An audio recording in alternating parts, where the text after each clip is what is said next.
All right, people, focus up. Scott Wilson with Dumbass Contractors checking in.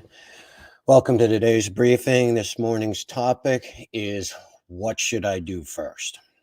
All right, this is for my dumbass homeowners and my dumbass general contractors so that you can guide your clients through the process. Here's what I do when I come up to when I go into a house for the first time, meaning my first walkthrough.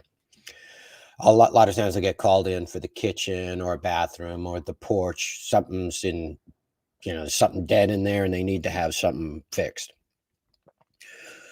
What I do is I do an overall walkthrough on the house and I sit down with the folks and I lay out an action plan for them.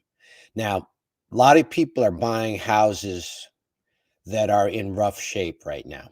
There's a lot of houses changing hands.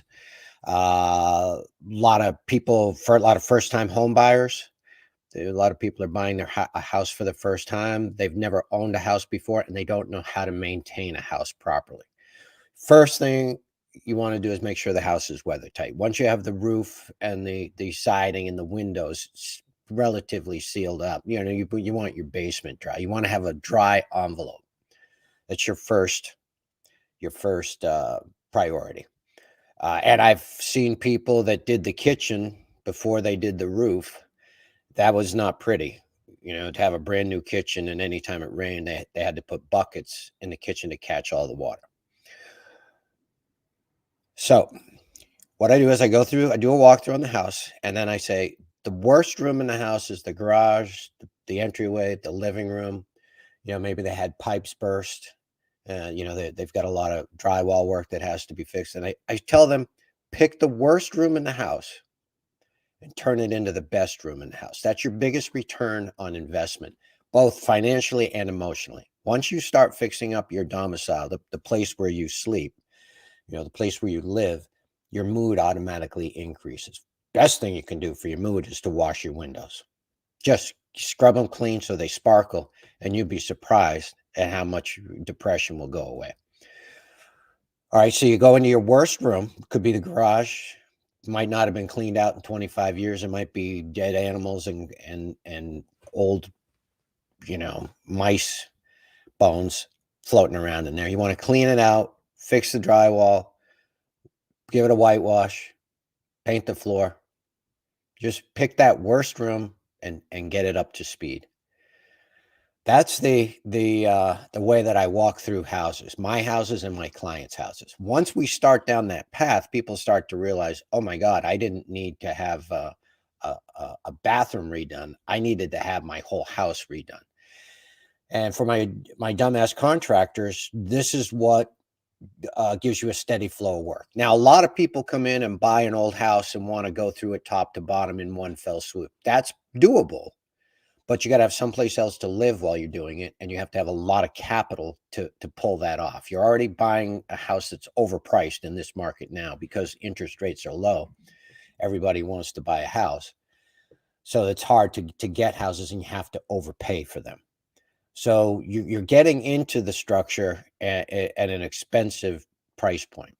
So it's going to be hard to renovate the whole thing all at once. You're going to have almost double your money to get the interior completely redone. Some people can afford it. Most people can't. So I have right now 10 people working their way through their houses, one room a year. If a room takes, like a kitchen is 12 weeks, a bathroom's a month, the living room is 2 weeks, so they're all in different phases of renovating their houses, but I have a steady flow of work because they all have one room a year that they just want to get caught up on. Now, I'm 62 and I have two houses, so I'm maintaining about 4,500 square feet of living space, and I'm caught up with everything because I use this plan on my properties as well. It works. My house in New Hampshire was built in 1861. Right now, all I have to do is go through and paint the interior. I've got some outside work to do now. I got the barn needs to be painted. That's the worst part of the house. We fixed some window sashes. Just Pick an area of the house, pick the worst area of the house, whatever it is. Once you've gone through the whole house, then just which room needs to be painted.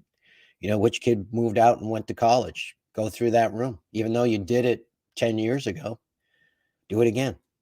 Keep your house in saleable condition.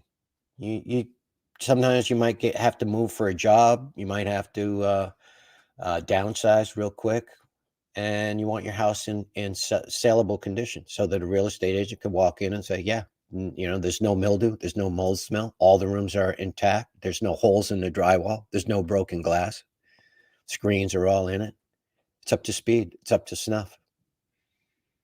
It's a huge investment, it's forced savings. It pays. Housing in this country doesn't cost, it pays. Just take that worst room in your house and turn it into the best room in your house.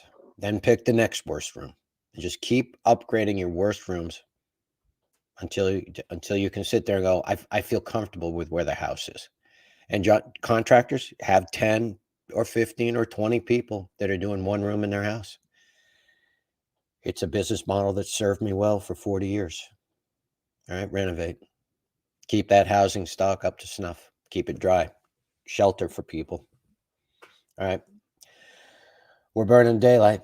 This is Scott Wilson with Dumbass Contractors, urging you to stay loose, stay relaxed. Most importantly, stay in front of it. Wilson out.